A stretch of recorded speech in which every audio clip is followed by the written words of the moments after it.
इचलकरंजी महानगरपालिका होण्यापूर्वी म्हणजेच पूर्वीच्या नगरपालिकेनं ॲग्रो फूड्स या कंपनीला BOT तत्वावर हा प्रकल्प दिला होता।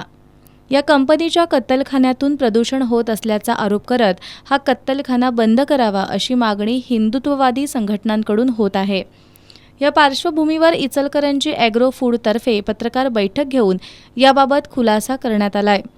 या प्रकल्पात कोणत्याही प्रकारचं प्रदूषण होत नसून प्रदूषण नियंत्रण मंडळासह सर्व संबंधित खात्याचे अधिकारी या कत्तलखान्याला सतत भेट देऊन माहिती घेत असतात, असा खुलासा या प्रकल्पाचे व्यवस्थापक परवेश गैबान यांनी केलाय।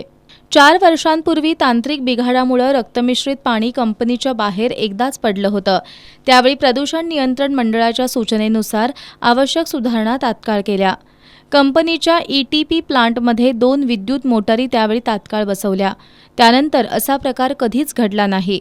प्रदूषण नियंत्रणाचे सगळे नियम इथं काटेकोर पाळले जातात।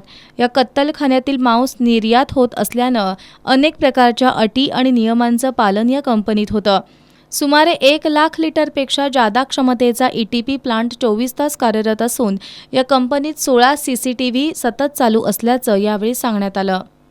त्यांचं म्हणणं असं आहे की आम्ही सांडपाणी आणि रक्तमिश्रित पाणी वाळत सोडतो, ते अत्यंत चुकीची माहिती त्यांनी लोकांना दिलेली आहे आणि लोकांचा भ्रमित करण्याचा त्यांचा उद्देश आहे।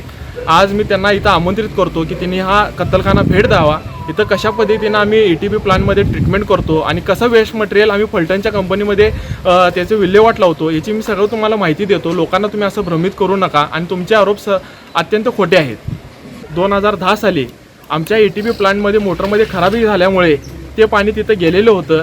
त्यानंतर MPCBच्या अधिकाऱ्यांनी आम्हाला सूचना दिल्याप्रमाणे आम्ही स्टँडबाय मोटर त्यासाठी तयार केलेली होती। हा 2010चा विषय जुना काढून लोकांना भ्रमित करण्याचा त्यांनी प्लॅन केलेला आहे आणि त्यानंतर असे कधीच प्रकार कंपनीत घडलेले नाही याची मी तुम्हाला आश्वासित करतो आणि माहिती देतो।